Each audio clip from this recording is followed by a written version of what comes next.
Hello, my name is Skippy Mesereau, coach, former elected official, and lifetime public servant. Welcome to Healing Our Politics, the show that shows you, the heart-centered public servant and political leader, how to heal our politics by starting with the human in the mirror.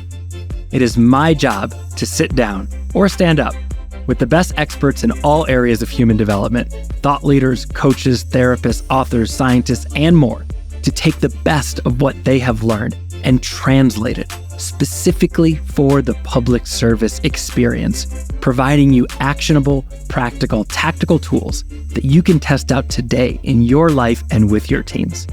I will also talk to leaders across the globe with a self-care practice, getting to know them at a deeply human and personal level so that you can learn from their challenges and journey. Warning, this is a post-partisan space. Yes, I have a bias. You have a bias. We all have a bias. Everybody gets a bias. And I will be stripping out all of the unconscious cues of bias from this space. No politics, partisanship, or policy here.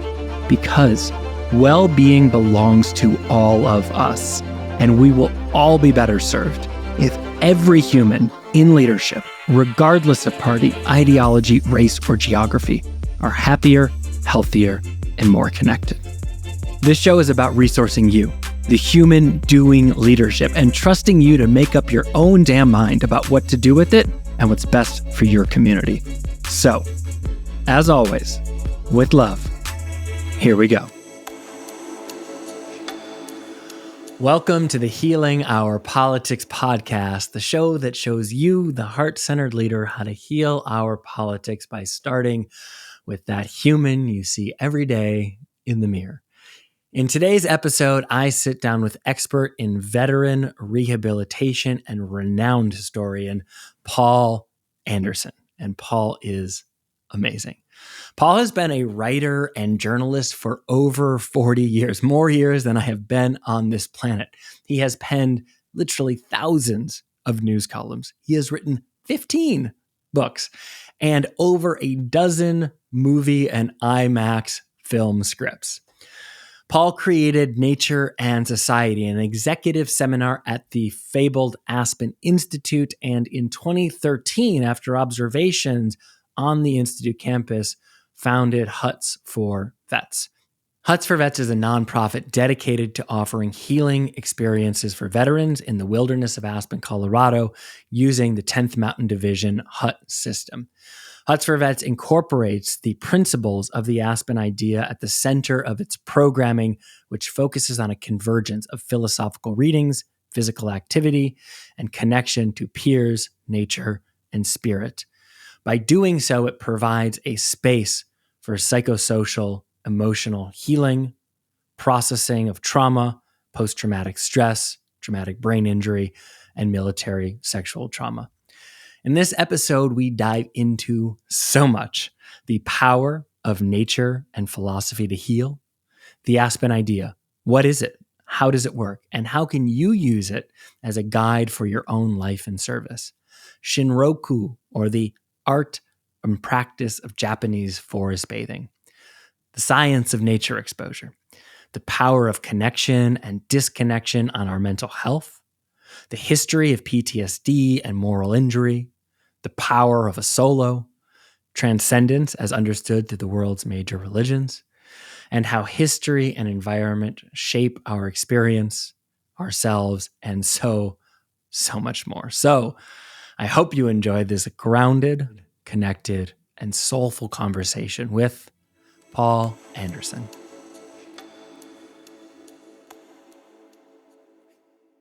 I'm so excited to talk to you about so many different things. I had no idea how prolific you are, writing for the paper since 1977. Is that right, in Crested Butte? Right. So thousands of columns over the years?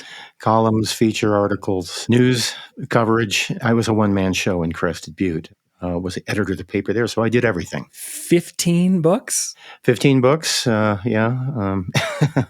screenplays, treatments for feature films. In fact, I was just in Hollywood 2 weeks ago to walk the red carpet at Grauman's Chinese Theater for a global premiere of a film I wrote the treatment for 23 years ago. Wow. Television scripts, poetry, songs, you name it, I've written it. Wow. And you have also concurrently lived a life in two places that I know a decent bit about, Crested Butte, later Aspen, places that just had an explosion of community and vitality and intellect. And from my perspective, you got a front row, highly concentrated seat into what community is and isn't, how it shifts. And then you go on later in life to found Huts for Vets. Maybe you should describe what Huts for Vets does. Huts for Vets is a nonprofit founded in Colorado in 2013. And so 11 years ago, I read a statistic that alarmed me. The suicide rate among U.S. veterans was 18 per day. And that seemed to be an indictment on our whole system of defense, governance, that these men and women were being abandoned by the system that they served, by the society that they served. These service members, men and women, were being abandoned by the very society that they defended.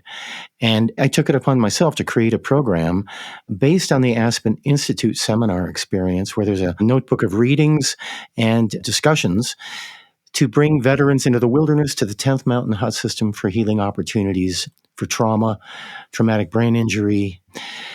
Moral injury is probably the most predominant crisis that a lot of veterans face. So taking veterans into nature, nature-based therapy, the place where I love to go, and sharing my love of that place with them. Mm. And there's like this beautiful integration that I see amongst all of these parts of your life. You had undoubtedly heard any number of troubling, horrific things in your time studying, working at the Institute, teaching seminars. Why did this cause stand out amongst the others? When I came of age, when I graduated high school in 1969 in a suburb of Chicago, I was prime draft bait for the Vietnam War. It was only a student deferment that allowed me not to go to Vietnam.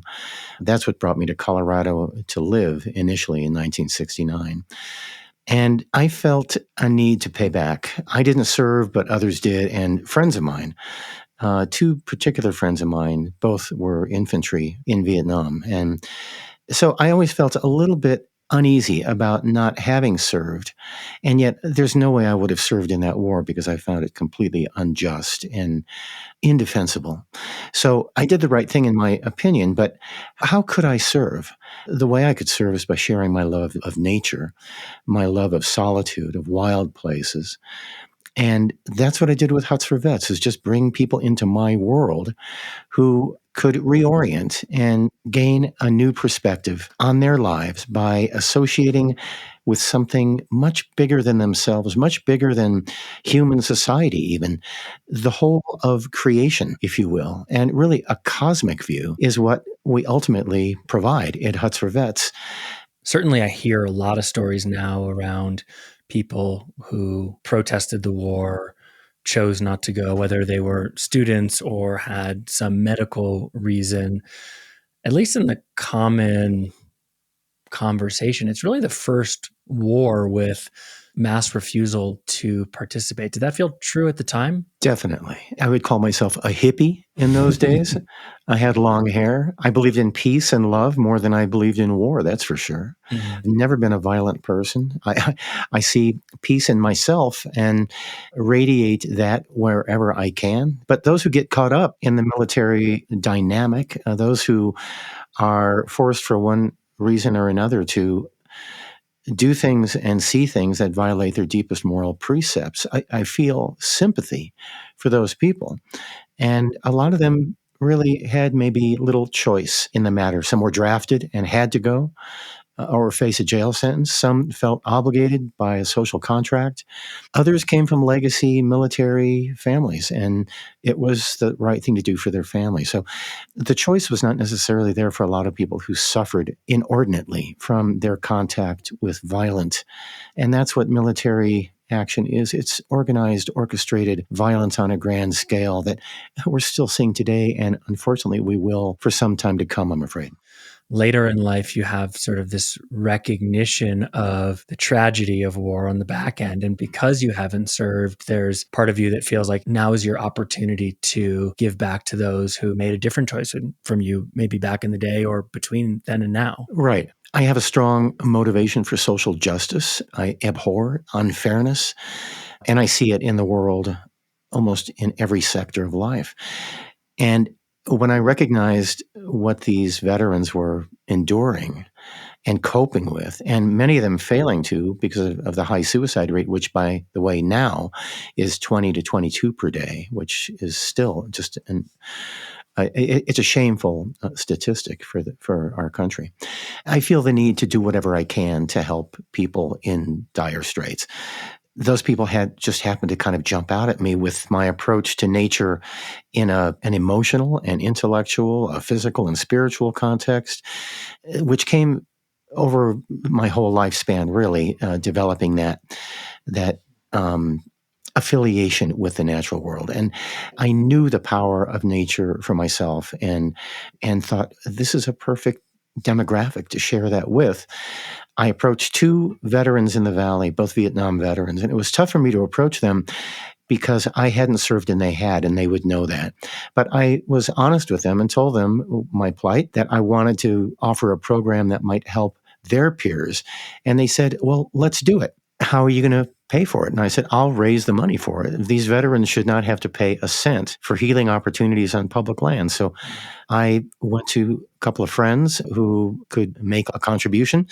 And that's what started the journey with Huts for Vets to the 10th Mountain Hut System and to the absolute beauty and sublime comfort of our wilderness here. What is it that you think they saw in you to jump on board? In that, like you said, you're not a veteran. In fact, you avoided the war legally and above board, but chose that path, self-described hippie. At that time, don't have any, maybe you do, but I don't think you have any professional experience in like trauma work or mental health. So what do you think they saw in you that had them so quickly say, yeah, we're in? My motivation was not self-aggrandizing. It was to serve others. And I think if you can project that authentically, which I did to these two men, Colonel Dick Merritt is one, He's a good man. and Dan Glidden is another one. I told them I wanted to do this because I thought it was the right thing to do. It's a moral and ethical obligation for me. They recognized that in me, and they saw that the cause was good, it was needed, and no one had done it like we did it. So, yeah, let's try it. Let's experiment and see how it goes. And after that first trip in 2013, we recognized something in the participants that was enduring. There was a transformation that took place because once someone is brought up to an experience that changes the way they see the world, they, I don't think, ever quite go back to the way they were before. There's a beautiful saying by Oliver Wendell Holmes: once a man's mind is stretched beyond its original dimensions, it never goes back to that same dimension. So stretching someone with, first of all, a rigorous hike in the outdoors, almost 10 miles up to the hut at 2,700 vertical feet up to the Margie's hut, and that physical rigor set the stage for then a coming intellectual and emotional and spiritual rigor through discussions with peer groups of qualified listeners, so to speak. When I saw the results in the gratitude that these veterans showed to us, I knew something important was happening, but mainly hearing their laughter at the hut over dinner, talking, joking, and having a sense of joy and pleasure. And for a lot of these veterans, this was a rare outbreak for them. But to know that they could still become happy, regenerated people gave them something, I think, to base the rest of their lives on. I found this quote when doing some background research that I think maybe describes what you're talking about, that expansion. I've never seen the Milky Way the way I did on that mountain. I both surrendered myself and found a version of myself that I had long forgotten about. I'd lost my wild, quote unquote, but the trees and forest returned it to me. The mountains have a way of stripping from us what we no longer need, and gifting us a chance to explore beyond the ridgeline, disconnected from the rest of the world, left with only the sound of our voice for comfort. And what's that from, Skippy? Can you tell me? Not right off. I found a number of quotes in going back through both your writing and some of the writing of people that have graduated the program. And I've noticed that there is a seemingly high number of individuals who had no, at least traceable online writing presence, who, following Huts for Vets, begin writing, blogging, and sharing. I actually really wondered about that.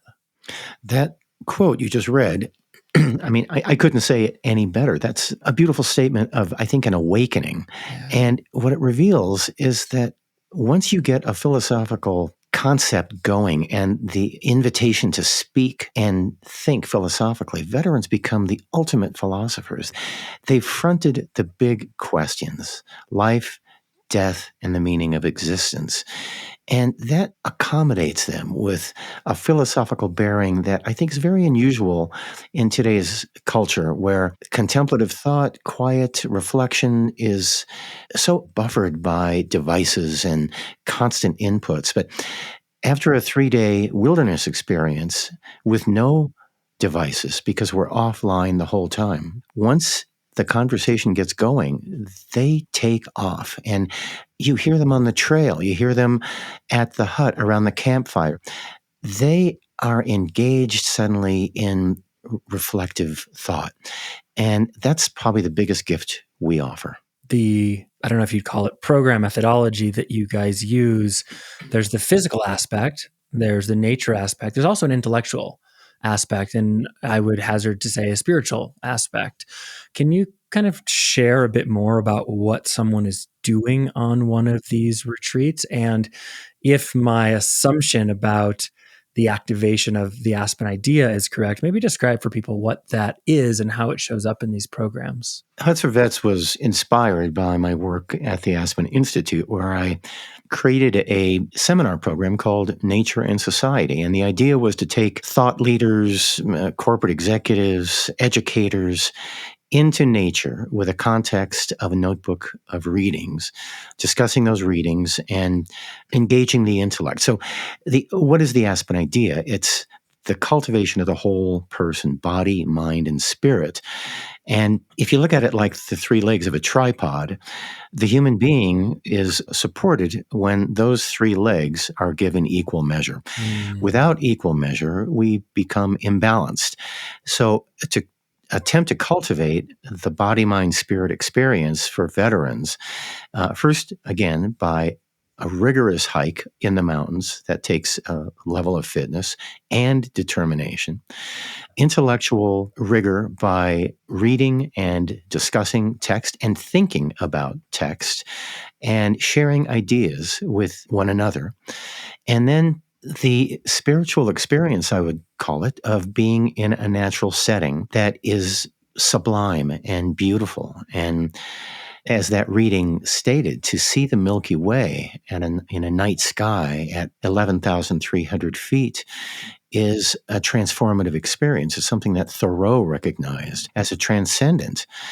So accommodating veterans with those kinds of inputs, trying to balance their tripod of what it means to be a human being, that's the ultimate goal of the program. And sometimes it takes them months or even years to understand that they had received those inputs. Sometimes a veteran would leave the program and I thought, we did not reach that person. We failed with that person. Months later, sometimes years later, I would get a call or an email, and the veteran would say, Paul, I've been thinking about the program a lot, and I'd like to come back for a refresher. I realized maybe I didn't quite open myself enough to it, but I would like to now again. So bringing veterans back on a return trip to act as mentors for new veterans on the program. Veterans serving veterans ends up being one of the most healing opportunities there is for these people. The Aspen idea is something that has deep importance to me in my life, has been a grounding principle for how I've thought about my life. In fact, in my intentions every morning, I read it or a piece of it every day. And I've never heard it described as a stool. And I think that's really interesting because it gives me such a clear visual about the importance of balance, even if all three things are well tended to. And so we can imagine that as the legs being long. If we're over indexed on one, we're just going to fall off the stool.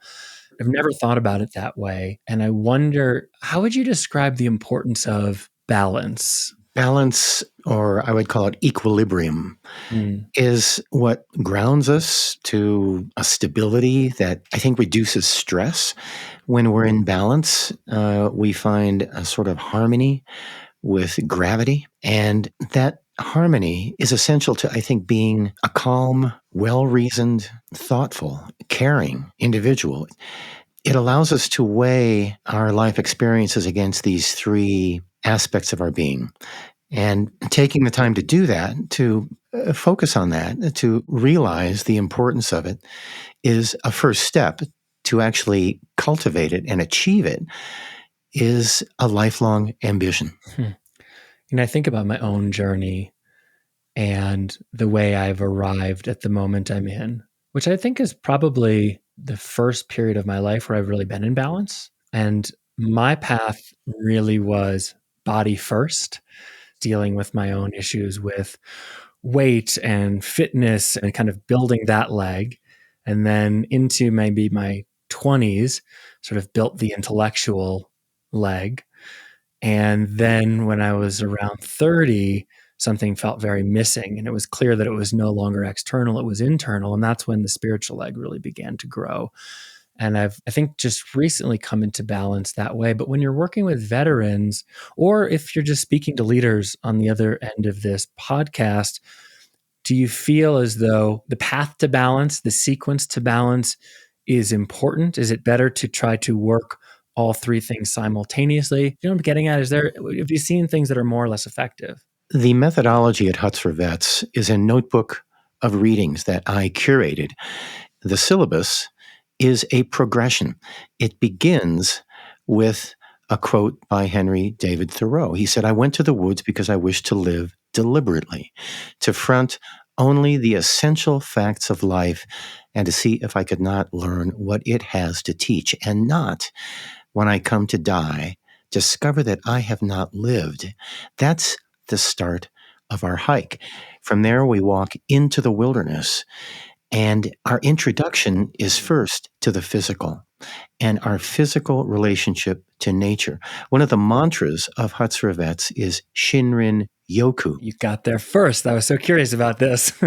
a Japanese expression that translates literally to forest bathing. This is a medical prescription in Japan. We're probably the most overstressed industrial workforce in the world and needs therapeutic experiences in nature. And so they are assigned Shinrin Yoku by a physician.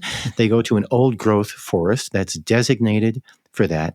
And they go there to just be, not to do, to be. We're human beings, not human doings. So the first leg, if you will, of Huts for Vets is to walk in the woods with our sensory systems opening. And that takes time. There's a 3-day effect to wilderness that we find. The first day, it's almost hard to break through the barriers of our industrial, information-based lives and really find our rhythm in the natural world. The second day is more of an adjustment to that. By the third day, I think most people can be at peace and find the conduits are open between them and the natural world. So this is a progression that goes throughout the whole program. But then the program, the readings, delve into more intellectually based readings to challenge the mind and engage the mind. And to do so with intervals while we're walking gives this beautiful mix, a balance of physical, intellectual, and it goes on from there. The final pieces that we read and discuss are very spiritually based. Viktor Frankl, Man's Search for Meaning. Some of the selections that I have from there talk about Frankl's recognition that even in the most difficult circumstances, spirit can be awakened. Spirit can grow. He discovered that in Auschwitz. If he could discover that at Auschwitz, we can discover that with veterans after their service in our beautiful public lands.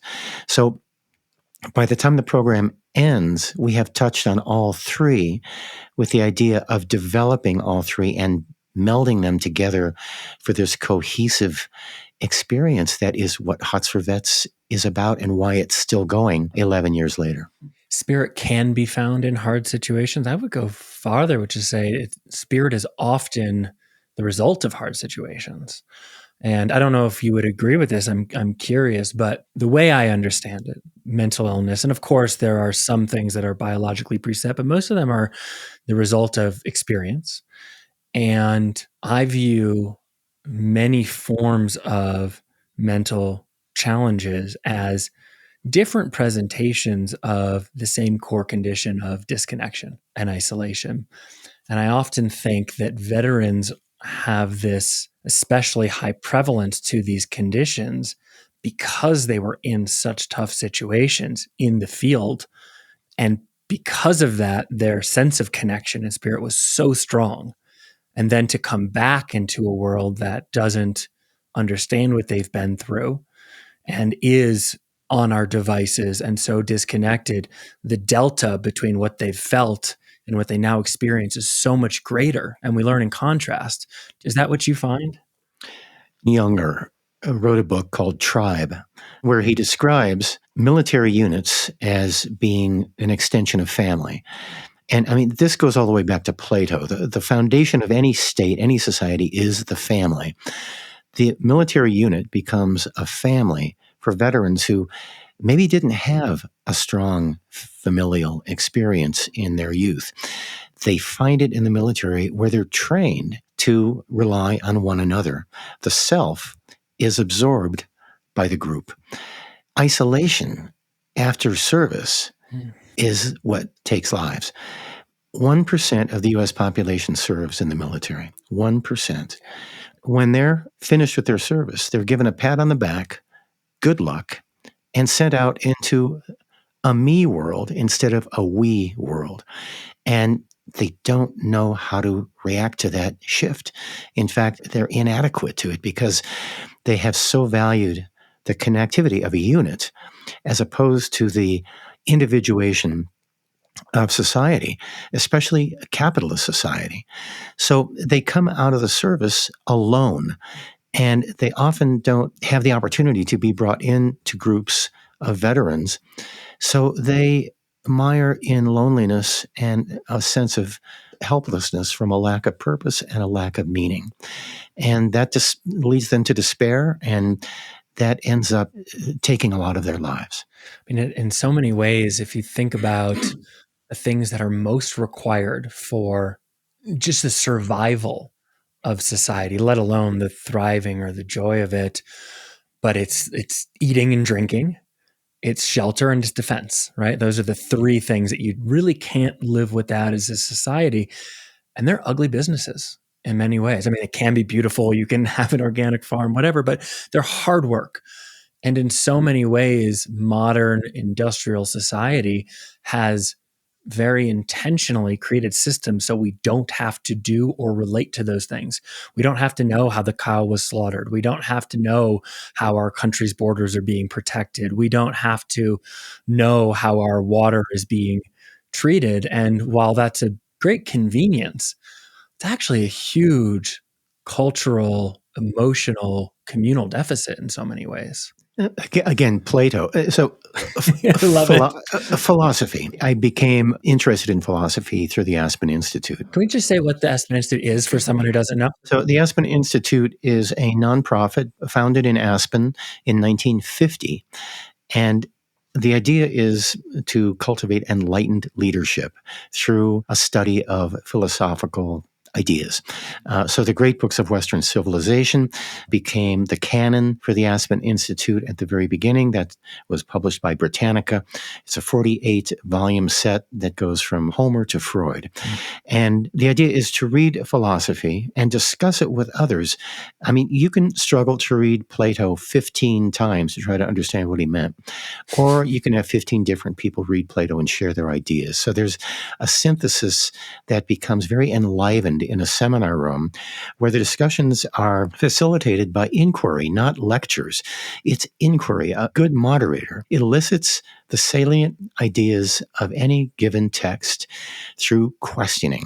That means that the participants have to dig deep into their own thoughts to answer those questions. That's how Huts for Vets is based. The idea of society beginning with the individual, but the linkage to the family and then to groups of families, a village, the individual and the family are the building blocks of the whole social structure that we live in today. John Donne, the British poet, wrote a poem, No Man is an Island. And that was the idea that he got to in that poem, was that we're all interdependent whether we like it or not. We can distance ourselves from each other to protect ourselves or for whatever reason, but we are social beings, and that social connection is essential to our well-being. If we, as leaders or just humans, don't want our veterans to suffer as they are, if we are uncomfortable with the level of suffering, I mean, just to put a finer point on it, like you said, 22 veteran suicides a day, there will be multiple veteran suicides during the time you listen to this interview. Just let that sink in. I read, tell me if this is true, but the wall that you go to in DC, the Vietnam Memorial, that there are now more than 3 times as many veterans who have taken their own lives, and there are names on that wall. Right. The Vietnam veterans had a much rougher time returning from their service because it was, first of all, regarded as criminal by a lot of people who protested that war. And unfortunately, the veterans carried the burden of a lot of that, and with extreme guilt. And yeah, the number of Vietnam veterans to have taken their lives since the end of that war, over 150,000. And yeah, 3 times the number of names on that memorial in the Washington Mall. And it's stunning to consider that the effects of war are so dire, and yet we keep launching more and more. That is, to me, the most absurd notion that I live with today, is trying to understand how that continues to pass muster among the population at large. But then a lot of the population has never served or understood veterans. One of the catchphrases that civilians are taught by society to tell a veteran is, thank you for your service. It's a very simple, sort of a platitude, but a lot of veterans bristle at that because they regard it as just a dismissal of who they are. And they will say, you don't know what my service was. You don't know what I did. You don't know what I saw. How can you thank me for something of which you have no understanding? Veterans have to soften their approach as well as civilians do. They have to understand that civilians don't know how to speak to veterans. So how do you address a veteran? I think just by simply talking, caring on a very human level, asking them what branch of the service they're in. Did they deploy? What's been their experience? More open-ended questions than a dismissive gratitude. That would, I think, start the conversation. What else could we do as leaders or citizens to really love and include and welcome our veterans, whether we agree with the theater they were in and their mission or not? If we don't want to see these outcomes of despair and suicide, what can we do actively as humans to help repair and love? Number one would be to wage peace so that we don't have any more war veterans, reduce the number of veterans who are in theaters of war. Otherwise, to care about a veteran. When I would contact a veteran for Huts for Vets and invite them to the program, the first thing they would say is, thank you for caring. They feel often uncared for and unrecognized, in fact, invisible. Hmm. To make them visible by acknowledging who they are, just acknowledging that they are human beings on the planet is a step in that direction.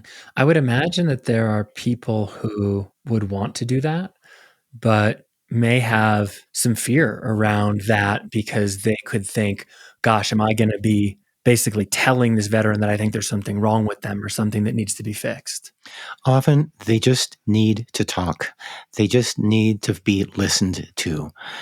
If not by civilians, then by other veterans. And that's what Huts for Vets does, is to bring small groups of veterans, no more than 12, together so that they can convene. And what happens is a story will be told around the campfire, around the table in the hut. And another veteran will raise his hand and say, me too. That happened to me too. And suddenly they're not alone. They have qualified listeners to understand their experience. And there's a huge sense of comfort for feeling like you have company and you are not alone. And now, a quick break from our sponsors, and we'll be right back to the show. The Healing Our Politics podcast is brought to you by the Elected Leaders Collective, the first, leading, and most highly recognized name in mental health, well-being, and performance coaching for elected leaders and public servants, designed specifically for you. Now, don't be fooled by the name. The Elected Leaders Collective is not just for elected leaders. It is for all public servants, staffers, volunteers, government, nonprofit, whole organizations. This is for you. If you are filled with passion for improving your community and world, but are tired, as I am, of the anger, stress, and vitriol, if you find yourself banging your head against that same wall, struggling with the incoming criticism and threats, arguing with colleagues who are supposed to be on your team, and questioning if it's even worth it anymore, then the Elected Leaders Collective programming is specifically for you. With the Elected Leaders Collective, you will learn to become a hashtag political healer, building the authentic, unshakable confidence and courage to stay true to yourself through the anger and pressure, while cultivating the open, empathetic mind to meet others with the curiosity, compassion, and kindness necessary to respond to threats, improve challenging relationships, de-escalate conflict, and bring people in your community together to solve real problems and get shit done.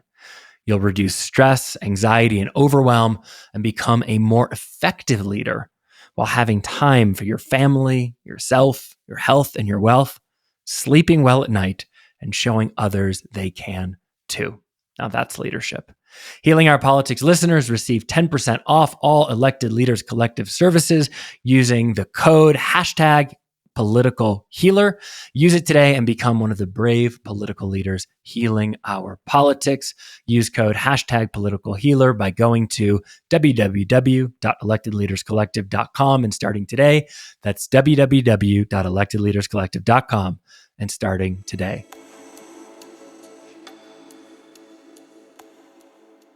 The Huts for Vets methodology ended up being exported to Ukraine through a connection I made with the Aspen Institute.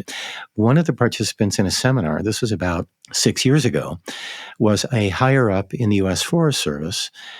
And the U.S. Forest Service has an international arm. I didn't understand this at the time, but she represented this international outreach to developing countries who are trying to manage their natural resources. The Forest Service ends up offering them guidance and consultation, and the Department of State in the U.S. has been working with Ukraine for a long time and decided to attach itself with the Forest Service in an effort to work with veterans who had been fighting the Russians on the east before the war broke out, to introduce nature-based healing, which is the Huts for Vets methodology. A lot of people will hear nature exposure, reading philosophy, and think of it as soft, squidgy, unhelpful.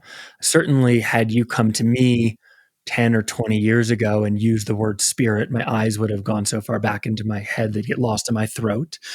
And yet these things work. And so I'm wondering if you can speak to some of the results or the science around the interventions that you use and why an authority as specific and on the hook for public accreditation as the federal government and Forest Service would be interested in implementing some of these things.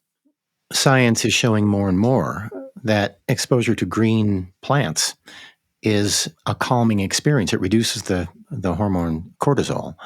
At House for Vets, we decided we had better perform a scientific study because the Department of Defense and the Veterans Affairs folks will not recommend to a program unless there's scientific metrics that show that the program is effective.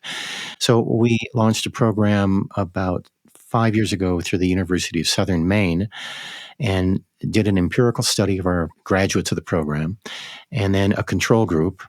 And it was very clear, overwhelmingly, that those who had come through the program had a much stronger sense of peace and calm than those who did not go through the program. It's a very nuanced idea to think that traditional medicine, in other words, medications, may not be as effective as something that they could find it on their own, like being in a natural setting. But to sit beneath a tree, and I mean, it does sound woo-woo.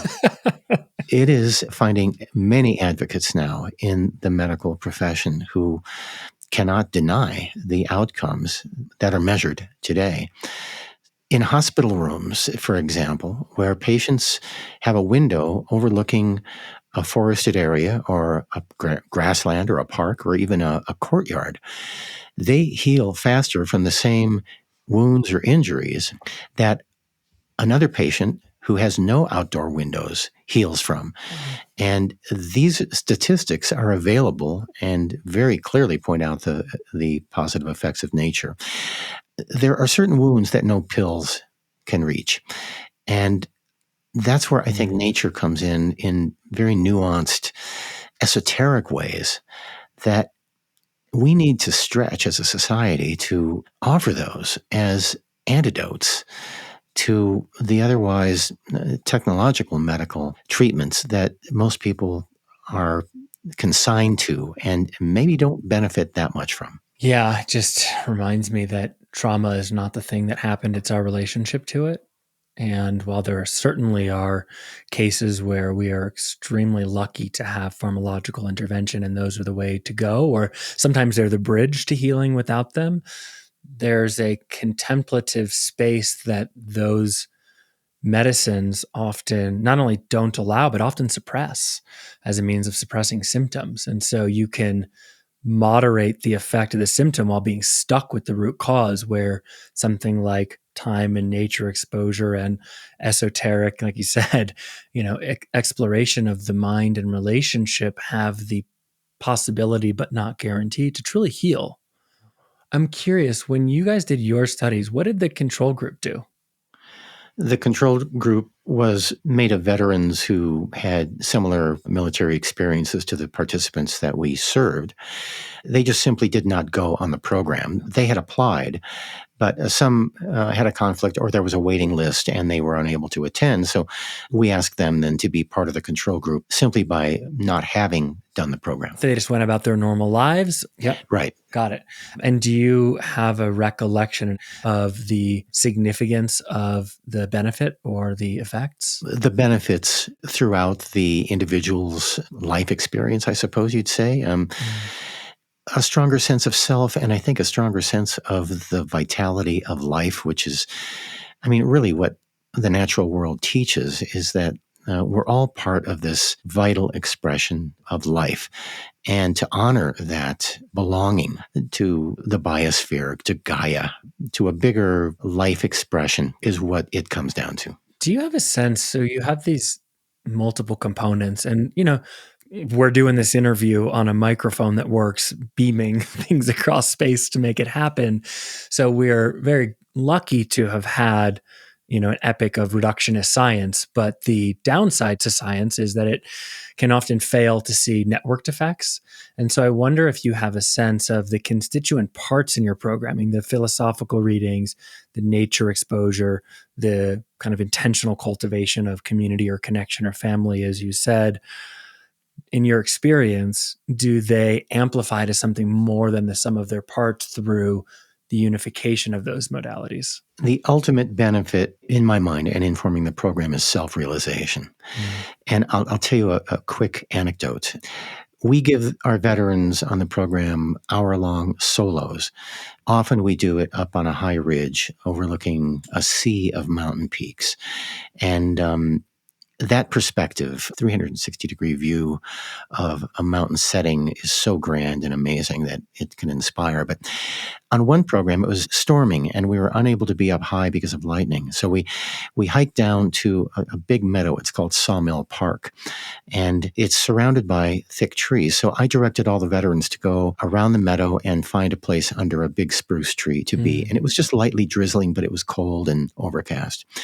So off they went into the trees. And about 5 minutes later, one of the veterans came out, and his name was Dan.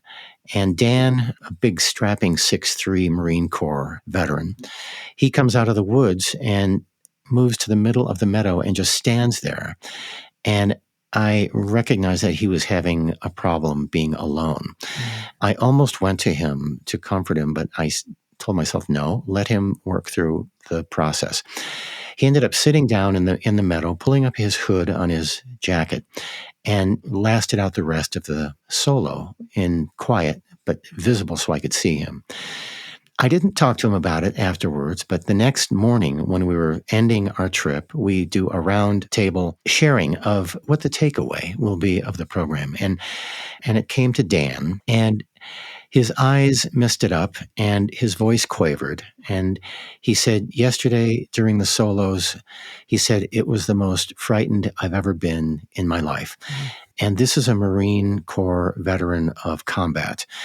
And tears started to roll down his cheeks. And he said, yesterday at the solos, I just couldn't take it. And I came out of the woods. And there I sat down and I felt better because I knew all of you men were around me to protect me. And everybody, gave him a nod. And he said, when I was sitting there, I made 2 decisions, 3 actually, that I would get married, that I would have a family, and that I would live in Montana.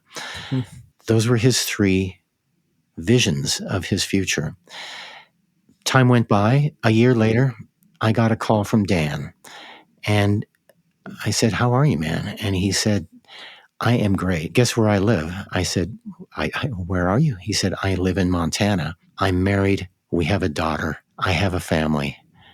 I'm doing what I saw that I needed to do on your trip, and thank you. And so I was brought into an international outreach to Ukrainian mental health workers and veterans. And then the war broke out and everything changed. Suddenly the whole focus of the nation and everybody was on defense of Ukraine. And the healing of veterans had to be put on the back burner. It will come to the fore if this war ever stops. There will be a huge need to help not only Ukrainian veterans of war, but the entire civilian population that has been terrorized by Russia. Healing ends up being an enormous social need for many walks of life, but war especially.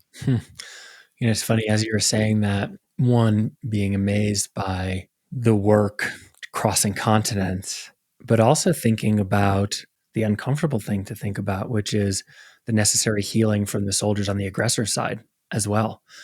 And the power of being able to even heal and connect with your enemy. That happened in Aspen. Aspen's history has been a fascination for me ever since I got here as a reporter in 1984.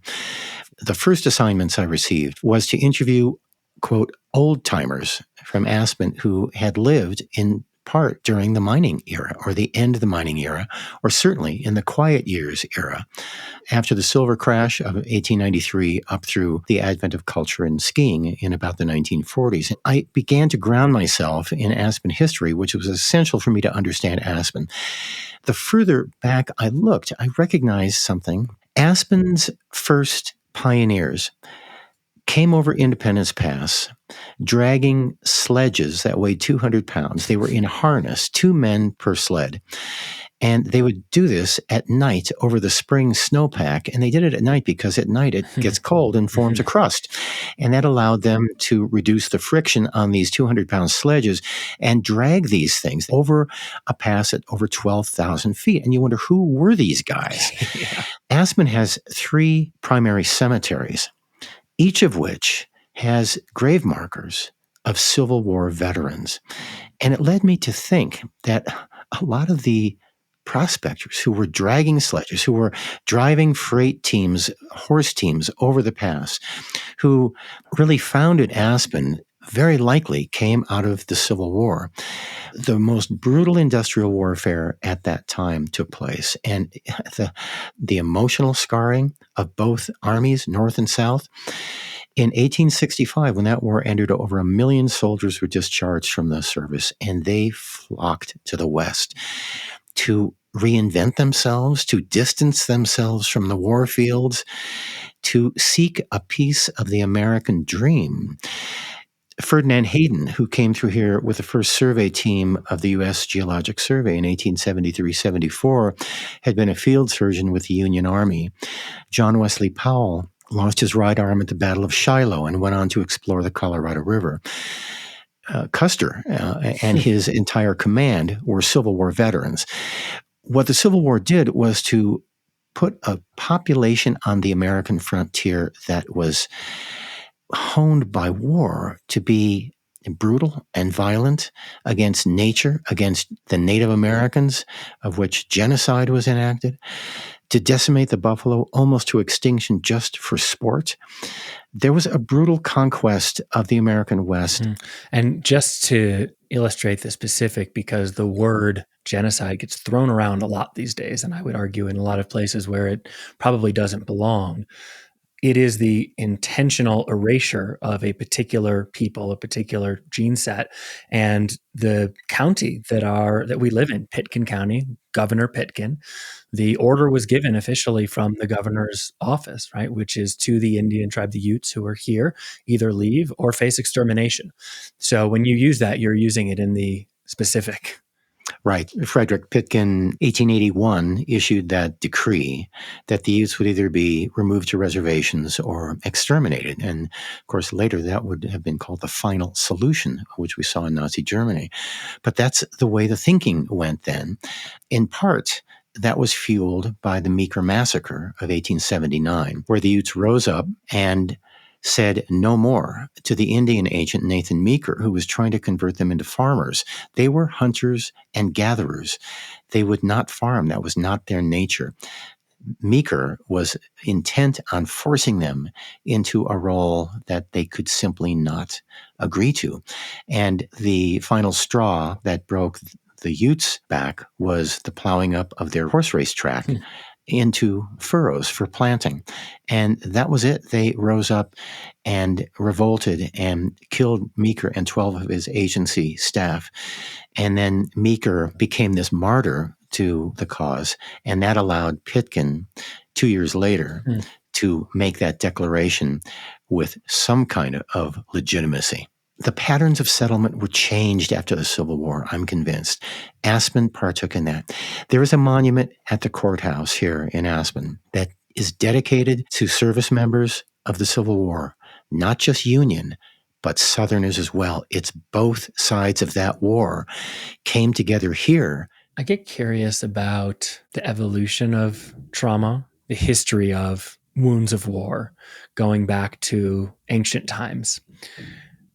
I'm curious how that has evolved and how we might see it evolve from, back in the day when you were literally eye to eye with somebody, to fast forward in history to the sniper scope, to the cockpit of an airplane and increasingly on a joystick through a screen like a video game. How have you seen that progression affect the experience of veterans post-war, and how might we expect to see these internal injuries shift and change as a result of that? It's a complex thing to look at the history of war and the psycho-emotional effects.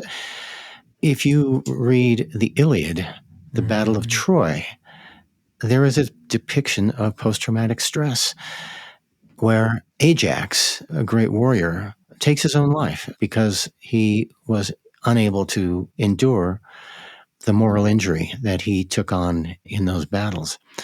And I call it post-traumatic stress. I don't call it post-traumatic stress disorder. That's another thing that veterans taught me. Yeah. This is not a disorder to react this way to violence.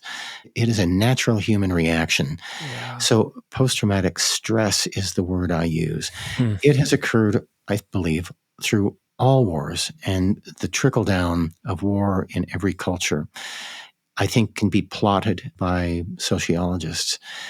So in the Civil War, it was called wounded heart, where you lost the willingness to live. In World War I, it was battle fatigue or shell shock. And then came more nuanced descriptions of it. But what's the current vernacular now is moral injury. And a lot of studies have been done on moral injury. How do you heal moral injury? I think by restoring somehow one's moral precepts and allowing them to walk a moral path and restore their own sense of their personal integrity. The Department of Defense has been a bit remiss in forming ideas on that. The military establishment is much quicker to train people to kill than it is to heal soldiers who have done so. So there has to be, on the outtake of military service, an equal emphasis, at least an equal emphasis, on a return to a civilian life and a return to the way of a peaceful warrior. And that's not an easy thing to do. But one thought of mine is that all newly conscripted veterans should be run through a program like Huts for Vets to introduce them to the healing powers of nature before they go into a war zone. Then they might have a grasp on a place that they can go afterwards that can restore them.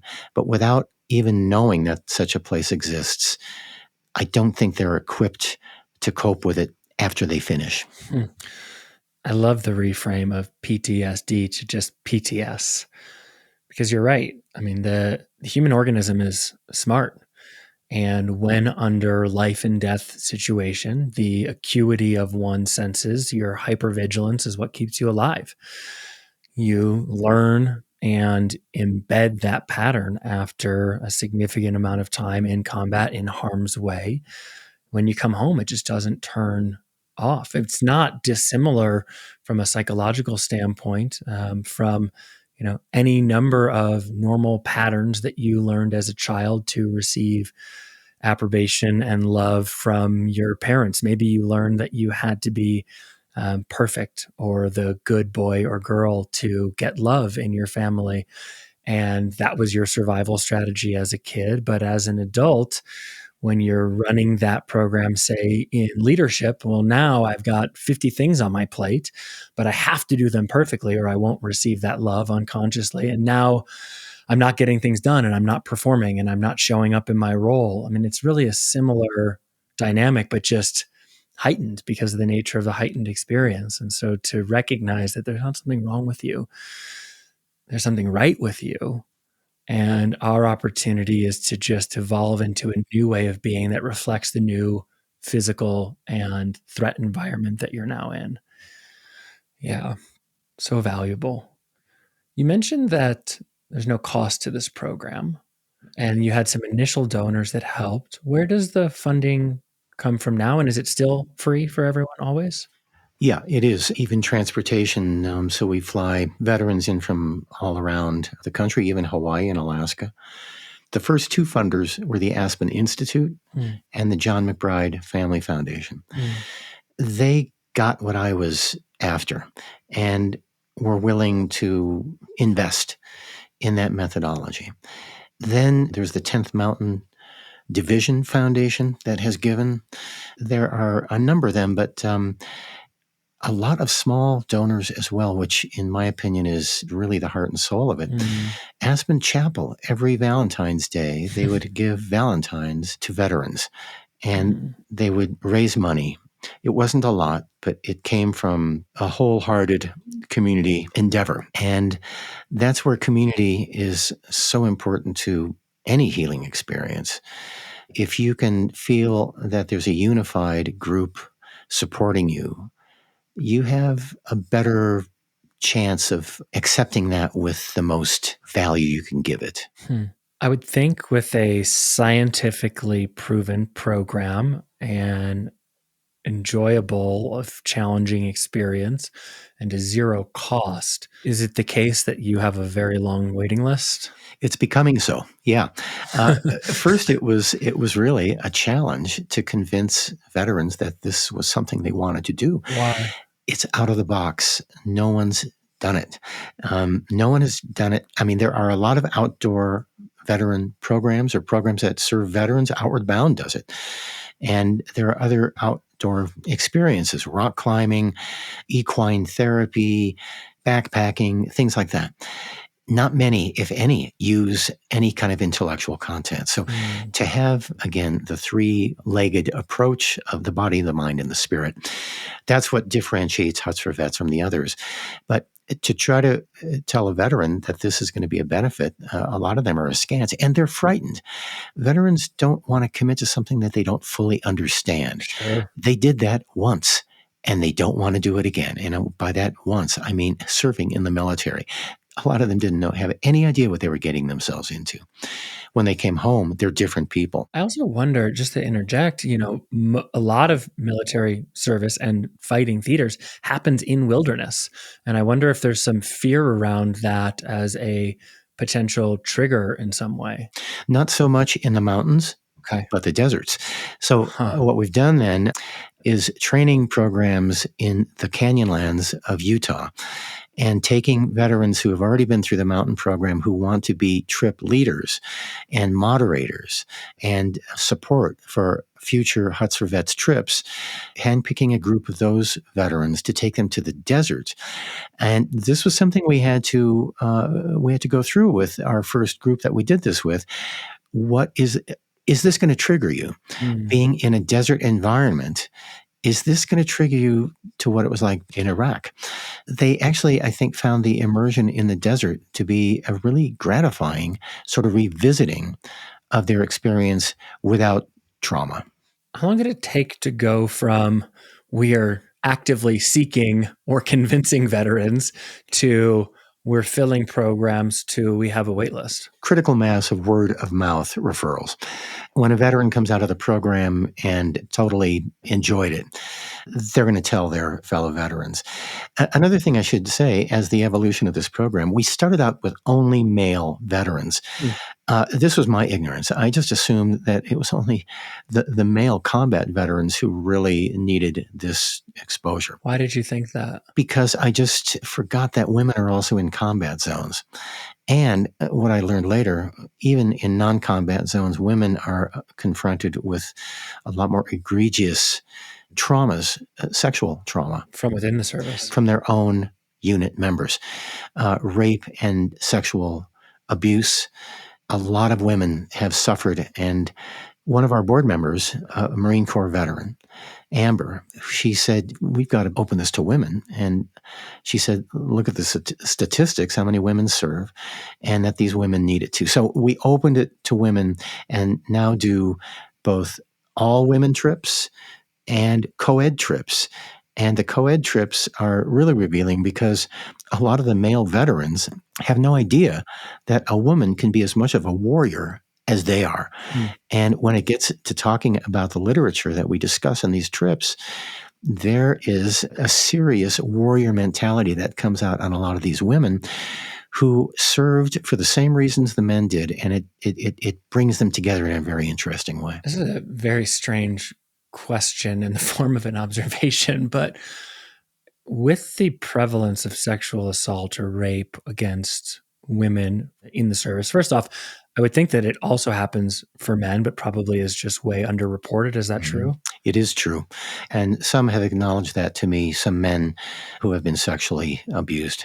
So here's the weird part of this observation, which is a big driver of the mental health challenges on the back end of service is going from this very tight knit community to isolation.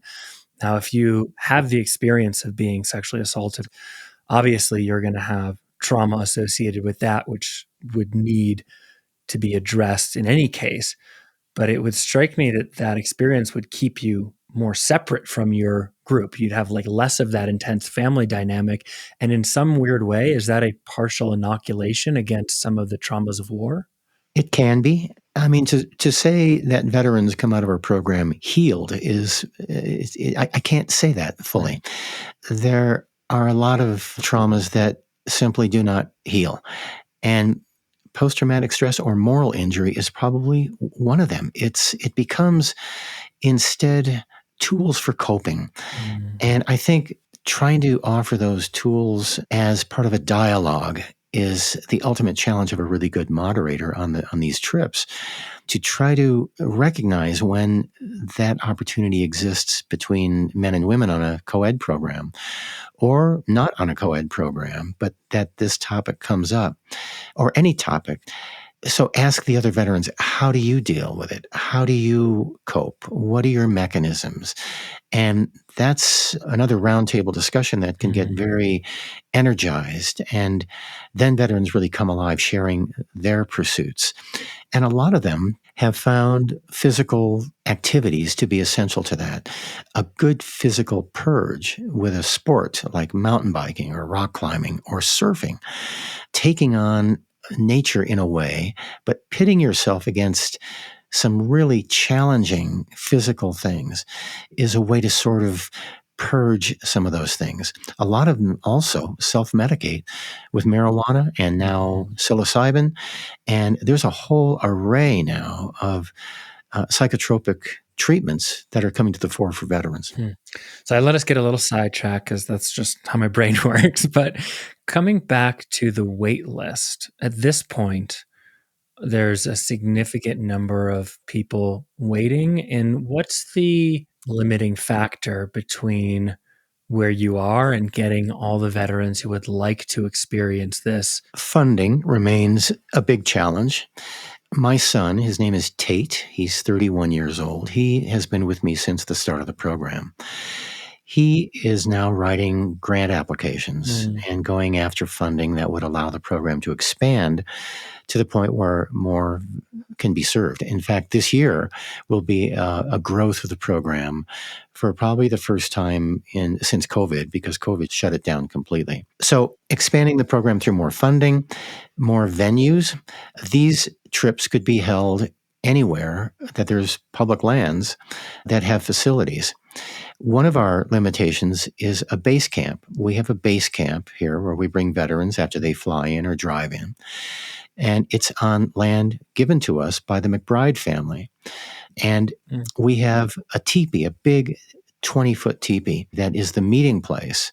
We also have a food truck that my son built on a trailer, That's and we cool. serve locally grown, organic, mostly vegetarian food. So we support local farmers and support the health of the veterans we serve. We believe that it should start right at the beginning with a good diet, with a place where there is no cell service, and we can then have a tranquil place to bring these veterans.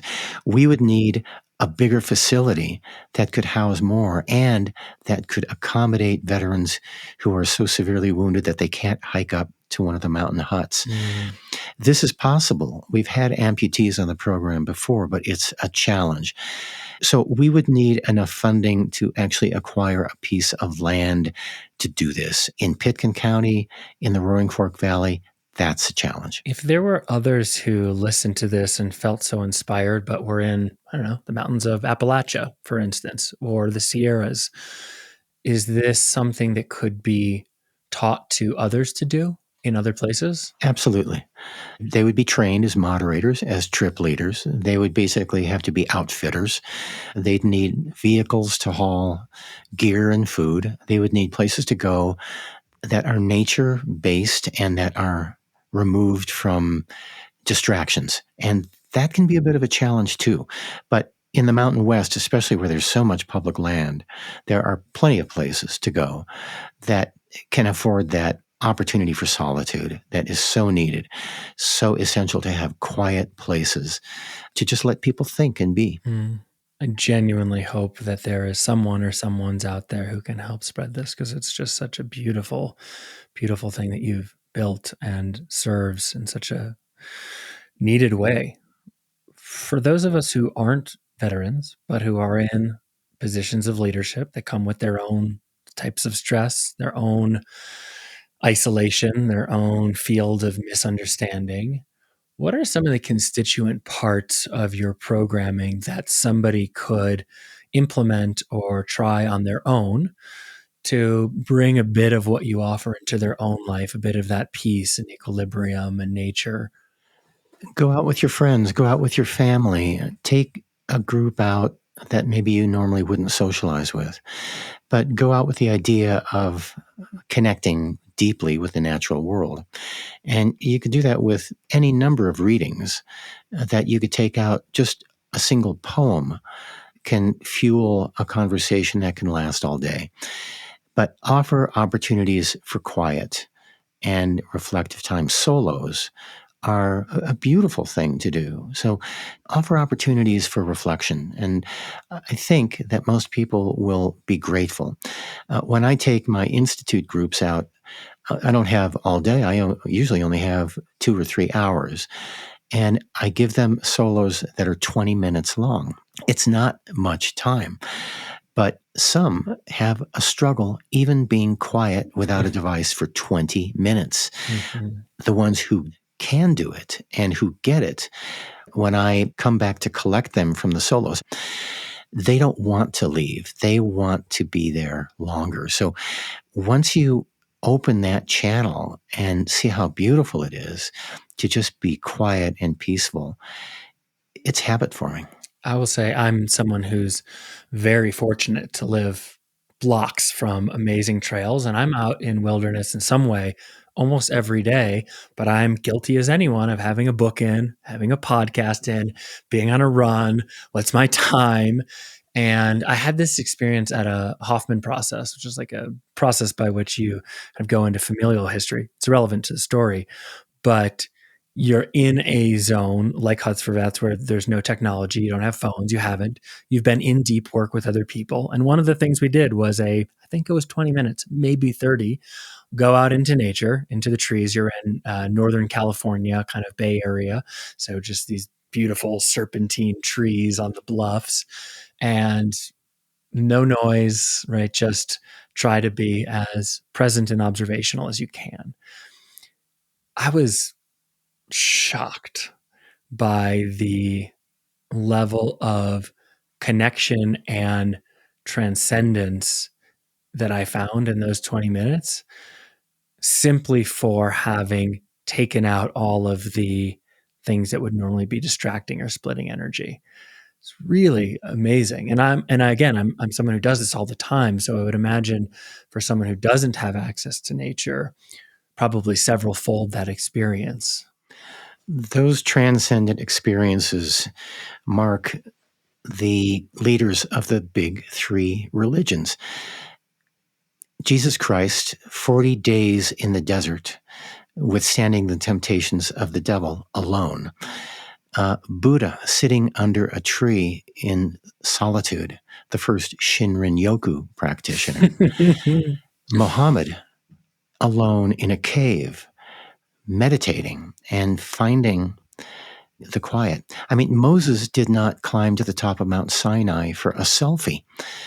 Moses went to the summit for moral clarity. He came down with a code of behavior. The prophet Elijah went out to the desert to see the face of God. And a storm came up, and Elijah thought the voice of God was in the thunder, The face of God was in the lightning. The wind was the power of God. And then he realized, no, he was wrong. God came in what he called the still small voice that followed the storm. That still small voice is conscience, and it's consciousness. And maybe that's as close to the divine as we can get, but we have to recognize it first and honor it as divine. And that so tracks with my experience. So, for the subsection of the audience, and there will be some out there who might be allergic to the word God, maybe that's something to look at as well. The inner voice, the inner knowing, that connection to a self that is beyond time, that need no explanation, that you simply know when you know. And if you've never felt that or have never experienced that, it's available to you. It's not religious, but it's so clear. And it's a beautiful thing. So give it a shot. Just try it out. See how it feels. Treat it as an experiment. You may be amazed what comes through. And, with that thought, reaching beyond the constructs of social life is, I think, a necessity for us to become the individuals that we want to become. I mentioned earlier that Henry David Thoreau is one of my heroes. So is John Muir. So is Edward Abbey. People who stepped out of their social constructs and began thinking on their own. Original thought, that's what is birthed there, is original thought. And we are all capable of being our own thinkers. I think so often being programmed by social mores, by the past, instead of creating the future through the endless and boundless creative energies that we have as human beings, that's our ultimate responsibility. In 1949, when Albert Schweitzer came to Aspen to address the Goethe bicentennial, which was the beginning of Aspen's renaissance as a cultural community, Albert Schweitzer basically channeled the spirit of Johann Wolfgang Goethe, a German dramatist and poet. And he talked about not Goethe's life past, he talked about the spirit of Goethe. And he said that our role as human beings is to convert matter into spirit. And I've read those words and I thought about them for years. I wondered, what does he mean by this? It's not alchemy. What he's talking about is perception. Can we recognize spirit, the ethereal other, in ourselves, in each other, in the living world, and even in the non-animate world? Can we see spirit as essence in the world around us? That, I think, is the leap that needs to be taken if we're really to push into another evolutionary level of humanity, because that is a linkage of spirit that can really become this coherent expression of existence. This has been amazing. What I've heard here, and I think will be super valuable for leaders listening to this, is a recognition of, first and foremost, building balance in one's life. The importance of prioritizing not just the intellect, as we're all told we need to, but the body, our physical health, and spirit or connection to something greater than ourselves. And that when we have those things in equal measure or near equal measure, that the platform from which we lead is stable. And when we lead from a stable platform, we create stable communities. Stable communities have the safety and opportunity to be self-evolving and to be self-supportive and to have agency. We really empower our citizenry and our communities. And that's the place that people build their own internal sense of purpose and worth and agency and connection. And so our choice to do our work as leaders, to invest in our own mental well-being through this balance, is what sets the table for our communities to do the same, whether they're veterans or otherwise. And that's our responsibility. And I just thank you so much for putting this in such clear terms and taking us on this journey of this amazing work that you do. And I hope that there are others out there who would like to help support what you're working on. I just want to close with a little bit about you. Before we got on and started recording, you talked about the importance of living your values. From the outside looking in, you are doing that in spades. And I wonder if you could just close us out with a thought about that. Coming to my own consciousness didn't happen for me until I was about 18 years old. I had grown up in a suburb of Chicago, beautiful tree-shaded street that I lived on. Parents were both loving people. I grew up in a loving family. Very fortunate for that. And not super affluent, but I mean, by comparison to the world, affluent. And then I came west to Colorado to go to college in a town called Gunnison. And the timing was not right for me to be in higher education. I needed to be out in the world, but I didn't realize that. And in part, I was in school because the draft board was going to be breathing down my neck if I didn't have a student deferment. I really went to school to stay out of Vietnam. I was in classrooms and struggling against what really my inner self was telling me that this was not the right timing for me to be in an academic setting. And I had an epiphany in a classroom where I felt this cacophony of sound welling up within me. It was like an orchestra tuning and getting louder and faster and louder and faster. It was a crescendo of which I had no control. And I was literally gripping my desk and sweat was coming out and I was about to scream and the bell rang, ending the class. I gathered my books. I ran out into the commons where I could stand under a blue sky. And at that moment, I said, that's it. I'm not living for anyone else. I'm not living for any other value set. I'm living from my values. I'm not going to function for anybody else's pleasure. I'm going to function from my own. And not just pleasure, but my own sense of being, sense of self. And that's when I became an individual with choice. Animals live by necessity. Humans have choice. From there on, I became my own agent in how I would operate my life. And I had a foundation in morals and ethics through various educational systems, mainly, I think, through my family. My parents were both liberal people, pacifists. My father served in World War II, but was never really a warrior. So I had certain sensibilities that came from my religious upbringing too. I was raised in a Methodist church, but I took those lessons and applied them to, or tried to apply them to everything I did. And that translates today to living as much of a non-material life as I can in a material culture, in fostering peaceful conversation, trying to foster peaceful relations among people, trying to be a peaceful warrior, I guess. That is what I live up to. And I can't do otherwise because if I don't, then I lose my integrity.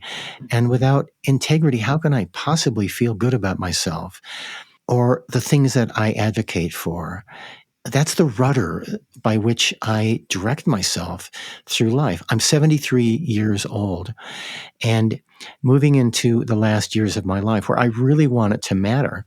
So doing things like huts for vets, the Aspen Institute, any interaction I have is an opportunity for furtherance of growth.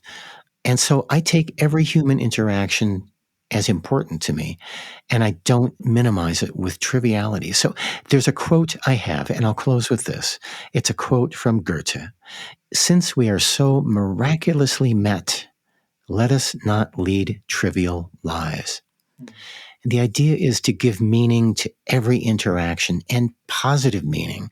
And I think if that could be a prescript for humanity, think of where we could go. We can do a lot better than we're doing now if we can advocate that level of meaning in our lives. It's beautiful. It's beautiful. If people want to find Huts for Vets or you or participate or support in any way, how do they find you? they can go to hutsforvets.org and get a real look at the whole organization. It's a beautiful website. The current executive director, Eric V. Cianar, is an Army veteran of both Afghanistan and Iraq. He's the real deal, and his life was changed by the program, and so he's now changing other lives, and he's a great guy. So that would be the first outreach, would be to go to the website and email Eric and talk to him. So good. When you're saying that last bit about aligning to your values, I was thinking about in our coaching practice, the way we think about mental health is being aligned, connected, and safe with self, others, and environment. And that alignment, safety, and connection to self is the first one. And many people may project onto that selfishness, et cetera, but it's actually a prerequisite to being selfless for a long time. And I think you have a lifetime of exemplifying that. So I'm not supposed to say it, but thank you for your service. And thank you for yours, Skippy. No, thank you very much for having me on the program. I really appreciate it. There's so much to talk about, and being with someone like-minded is an absolute pleasure. Ditto. Thanks for coming. I appreciate it. Thank you so much for joining us today. If you want to put what you've heard here today into practice, sign up for our newsletter, The Leader's Handbook, where each month you'll receive just one email with a curated selection of the most useful tools and practices discussed on this podcast today and over the course of the last month, delivered in simple how-to worksheets, videos, and audio guides, so you and your teams can try and test these out in your own life and see what best serves you. And lastly, if you want to be a vector for healing our politics, if you want to do your part, take out your phone right now and share this podcast with 5 colleagues you care about. Send a simple text, drop a line, and leave the ball in their court. Because the truth is, the more those around you do their work, the better it will show up in your life, in your community, and in your world. Have a beautiful day.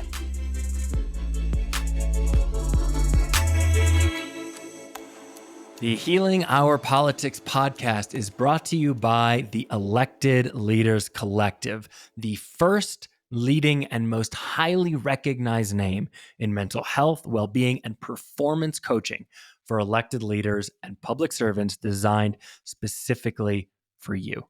Now, don't be fooled by the name. The Elected Leaders Collective is not just for elected leaders. It is for all public servants, staffers, volunteers, government, nonprofit, whole organizations. This is for you. If you are filled with passion for improving your community and world, but are tired, as I am, of the anger, stress, and vitriol, if you find yourself banging your head against that same wall, struggling with the incoming criticism and threats, arguing with colleagues who are supposed to be on your team, and questioning if it's even worth it anymore, then the Elected Leaders Collective programming is specifically for you.